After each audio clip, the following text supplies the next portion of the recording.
အားလုံးမင်္ဂလာပါကိုလင်းလေး YouTube channel ကနေကြိုဆိုပါတယ်ကဲလားဗီဒီယိုဖိုင်လေးတစ်ပိုင်းပြရမယ်ဗျာဗီဒီယိုဖိုင်ကတော့အဆင်မကောင်းစရာပဲနည်းနည်းတော့ကျွန်တော်ပြရမယ်အတန်လောက်ကိုပဲကျွန်တော်ဦးစားပေးပြီးတော့ကျွန်တော်ပြလိုက်မယ်နော်လာတူတူတက်ကြည့်လိုက်အောင်ပြီးတော့မှနည်းနည်းပြောကျွန်တော်တို့ ULA နေနဲ့ကတော့ဒီလိုမျိုးကျွန်တော်တို့ရဲ့ပြည်သူတွေကိုမတရားတိုက်ခိုက်တပ်ဖြတ်မှုအတွက်ကျွန်တော်တို့လိုအပ်တယ်လို့လက်တုံ့ပြန်ဆောင်ရွက်သွားမှာဖြစ်ပါတယ်မြောက်ပြည်သူစေကိုဘုံရတက်ခံခံရတဲ့အခြေအနေကိုပြောပြပါအောင်ဆိုလို့ဟုတ်ကဲ့ပါမနေ့ကညဒီ9နာရီလောက်မှာဒီအကြမ်းဖက်ဖက်စစ်ကောင်စီကမြောက်ဦးမြို့ဒါပြည်သူစေုံကြီးကိုဒါရေရှည်ကြီးနဲ့ဒီဘုံကြီးတိုက်ခိုက်ခဲ့တာရှိပါတယ်ဆိုတော့အဲ့ဒီမှာပေါင်900ဘုံနှလုံးကြေးချခဲ့တယ်ဆိုတော့ဒီမြောက်ဦးပြည်သူစေုံကြီးမှာစေုံတက်နေတဲ့ဒီအရသာပြည်သူဒီလူနာတွေပေါ့နော်ဒီအဲ့ဒီလူနာတွေအများစုတေဆုံးဒဏ်ရာရတာရှိပါတယ်ဆိုတော့အဲ့ဒီမှာဒီအားလုံးတေဆုံးတဲ့ဒီအရေအတွက်ကတော့ဒီ33ယောက်ပေါ့နော်ကိုပြက်စီပါ33ယောက်ရှိတယ်ဒီဒဏ်ရာရတာကတော့အားလုံးပေါင်း86ယောက်ပြတေဆုံးတဲ့အထက်မှာဒီအမျိုးသားက16ယောက်အမျိုးသမီးက18ယောက်စုစုပေါင်း33ယောက်ပေါ့နော်ဒီဒဏ်ရာပြင်းထန်တဲ့ဟာကတော့ဒီအားလုံး28ယောက်ရှိတယ်ဆိုတော့ဒီနောက်ဒီအသေးစားအလတ်စားဒဏ်ရာရတာက49ယောက်ဆိုတော့စုစုပေါင်းဒီဒဏ်ရာရတာက86ယောက်ရှိတယ်ဗျဘာကြောင့်ပုံကျဲတယ်လို့ထင်လဲဆိုပြီးဒီဟာကတော့ဒီအကြမ်းဖက်ဖက်စစ်ကောင်စီဟာသူတို့ဒီစစ်မြေပြင်မှာဒီရှုံးနိမ့်မှုတွေနော်အကြအဆုံးတွေများလာပြီဆိုလို့ရှိရင်ဒီအရသာပြည်သူတွေကိုဒါပြစ်မှတ်ထားပြီးတော့တိုက်ခိုက်တာကတော့သူတို့ရဲ့ဒီလုံးနီးလုံးဟန်နေပြူဟာတခုဖြစ်ပါတယ်အရင်ဒီတစ်ချိန်မဟုတ်ပါဘူးသူတို့အရင်တုန်းကလည်းပဲဒီလိုမျိုးဒီဆေးရုံဆေးကမ်းတွေနော်စာတင်ကျောင်းတွေတာသနိကအဆောက်အဦတွေကိုဒါအဓိကဥတည်ပြစ်မှတ်ထားပြီးတော့တိုက်ခိုက်ခဲ့တာရှိပါတယ်အခုလည်းပဲသူတို့ဒီတခြားစစ်မျက်နှာတွေဖြစ်တဲ့ဒီမကွေးတို့ပဲခူးပြီးလို့ရှိရင်အေယာဝတီနောက်ဒီကြောက်ဖြူစစ်မျက်နှာပေါ့နော်အဲ့ဒီနေရာတွေမှာအကြမ်းဖက်ဖက်စစ်ကောင်စီဟာသူတို့ဒီအတိခိုက်အကြအဆုံးတွေများနေတဲ့အတွက်ကြောင့်မို့လို့သူတို့ကဒီ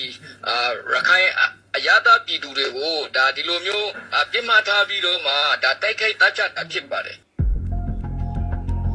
ဘုံကျဲမှုအပေါ်မှာအေးအေးနေနဲ့ပြောချင်တယ်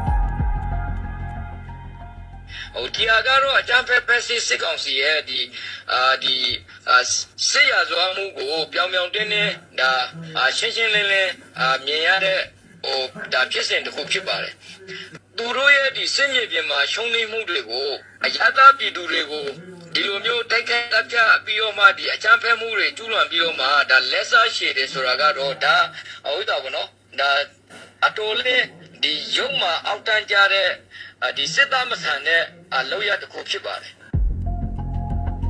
ဒီတက်ခတ်မှုတော့အေးရပါဆက်လုပ်လေတို့ဒီဟာကဒီအကြမ်းဖက်ဖက်စစ်ကောင်စီဟာဒီစစ်ဖက်နဲ့မဆိုင်တဲ့ဒီအရာဖက်ပြစ်မှတ်တွေကိုဒါဥတည်ပြီးတော့မှဒီပြစ်မှတ်ထားတိုက်ခိုက်တယ်ဆိုတာကတော့ဒါဟာစစ်ရာဇဝမှုကိုပြောင်ပြောင်တင်းတင်းကျူးလွန်တာဖြစ်ပါတယ်ဒီစစ်ရာဇဝမှုတွေဒီအကြမ်းဖက်ဖက်စစ်ကောင်စီကသူတို့တာဝန်ယူမှုတာဝန်ခံမှုချိရမှာဖြစ်ပါတယ်ဆိုတော့ဒီကျွန်တော်တို့ ULA အနေနဲ့ကတော့ကျွန်တော်တို့ဒီလိုအပ်တယ်လို့လက်တုံ့ပြန်ဆောင်ရွက်သွားမှာဖြစ်ပါတယ်ကျွန်တော်တို့ ULA အနေနဲ့ကတော့ဒီလိုမျိုးကျွန်တော်တို့ရဲ့ပြည်သူတွေကိုမတရားတိုက်ခိုက်တပ်ဖြတ်မှုအတွက်ကျွန်တော်တို့လိုအပ်တယ်လို့လက်တုံ့ပြန်ဆောင်ရွက်သွားမှာဖြစ်ပါတယ်ဒီဖြစ်စဉ်မှာဖက်စစ်မိစ္ဆာစစ်တပ်လူသားမဆန်မှုပေါ်မှာလုံးဝရှုံချပါတယ်ဒါကလူသားမဆန်မှုပါဒါပေမဲ့အရခတတော်ရဲ့ပြောဆိုခွင့်ရှိသူခိုင်သူကပြောသွားတဲ့စကားထဲမှာလည်းပါတွေ့ရပါတယ်စစ်ကောင်စီကသူတို့စစ်ရှုံးလာပြီဆိုလို့ရှိရင်ရသားပြည်သူကိုတက်ကတ်ထားပြီးတော့တိုက်ခိုက်တယ်ဒါပေမဲ့ရသားပြည်သူထားပြီးတော့တိုက်ခိုက်တာထက်အခုချိန်တွေကပိုဆိုးပါတယ်စေးယုံမှာ စီးရုံပေါင်900ဘုံနှလုံးတောင်ရည်ရွယ်ချက်ရှိနဲ့ကျဲတာဒီတော့ကိုလုံးဝကိုရှုံးချပါတယ်ဒါအောက်တန်းကြလွန်းတဲ့စိတ်သက်ပါအောက်တန်းကြလွန်းတဲ့လောက်ရက်ပါပြည်သူကိုဒီလိုဆက်ဆံနိုင်ခြင်းဟာလုံးဝနည်းနည်းနော်စိတ်သက်မဟုတ်ပါဘူးဒီချိန်ကလုံးဝကိုစစ်ရှုံးပြီးတော့လုံးဝနလန်မထူနိုင်တော့တဲ့အခြေအနေနောက်ဆုံးအဆင့်အနေနဲ့စစ်လေကြောင်းကနေပြီးတော့ဘုံကျဲတယ်စာတင်ကြောင်းကျဲတယ်စီယုံနေကျဲဒီကိစ္စနဲ့ပတ်သက်လို့ကိုလင်းကတော့လုံးဝကိုဆုံးရှပါတယ်နိုင်ငံတကာစံချိန်စံညွှန်းအရဒီစစ်တပ်ကိုအရေးယူဖို့လိုပြီလို့နေဆက်ရလူတွေကလည်းဝိုင်းပြီးတော့တိုက်တွန်းကြပါလို့ကိုလင်းကနှုတ်ဆော်ပါဆိုတော့ပြောချင်တာကဒီဖြစ်စဉ်နဲ့ပတ်သက်ပြီးတော့အခုရွေးချယ်ပွဲကိုအသေးအတန်လုံနေကြတဲ့သူတွေဘာတခွန်းတဘာသာများဟာတာကြားဘူးလေလို့ကြားရင်လည်းကိုလင်းကိုနည်းနည်းတော့ပြောပြပါဦးဘယ်ပါတီကတော့ဒီပြည်သူစေယုံကိုဘုံကျဲလို့လူပေါင်းများစွာတေးရ33ယောက်ကလောလောဆယ်တေးတယ်နောက်ထပ်တေးတဲ့ဥစ္စာတွေဘယ်လောက်ရှိလဲမသိဘူးပြင်းထန်တန်ရာတွေရောရှိတယ်ဆိုတော့ဒီဖြစ်စဉ်တွေနဲ့ပတ်သက်ပြီးတော့အခုရွေးချယ်ပွဲကိုအသေးအတန်လုံနေကြတဲ့သူတွေကတခွန်းတဘာသာလောက်များပြောတာကြားမိလားလို့ကြားမိလို့ရှိရင်လည်းကိုလင်းကိုတစ်ချက်လောက် comment လေးရေးပေးပါအောင်လင့်လေးလည်းပို့ပေးပါအောင်ကိုလင်းလည်းအရန်သိချင်ပြီးတော့